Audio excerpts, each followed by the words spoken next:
Good morning. I'm H.R. Funk. Some of you know that I'm a recently retired career law enforcement officer and former chief of police.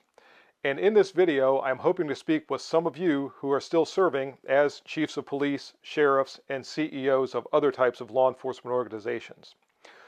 Like many of you, recently I've been watching events unfold in the news that have depicted law enforcement officers conducting themselves in a manner that is not acceptable by any established law enforcement principles.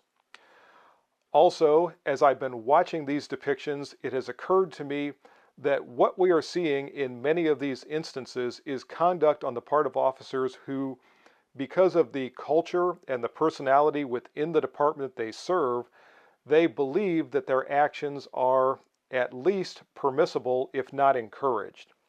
This troubles me greatly, and I think it serves as an example to all of us as a failure of leadership.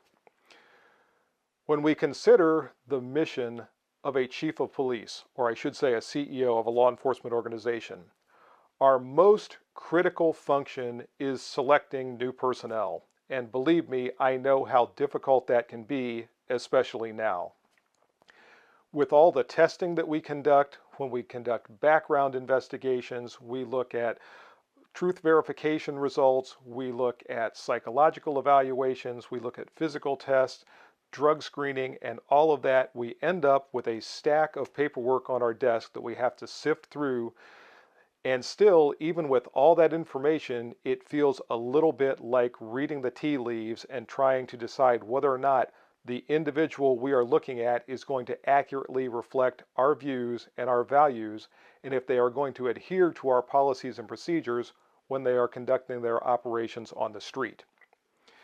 Again, I understand how difficult that is, and I also know that despite our best efforts, sometimes those officers we select end up surprising us at some point months or years into the future. There are absolutely no guarantees, but it is critical that we pay as much attention to that as we can, and we make the absolute best selections for our personnel that we can make, because when we put those people on the street, they are representing us. Every call that they respond to is our call. Every interaction they have with a citizen is our interaction. Every arrest they make is our arrest. We are ultimately responsible for every action those officers take, so it is incumbent upon us to make sure that we establish a culture and a personality within our department that encourages proper behavior on the part of law enforcement officers. After selection of new personnel, our second most critical role is selecting and promoting those individuals who will supervise, direct, and mentor the new officers that we've hired. It is crucial that our supervisors understand and buy into our policies and procedures, and that they constantly reinforce what is acceptable to our officers. And that's not just in a formal setting. That's not just roll call briefings and training or settings such as that.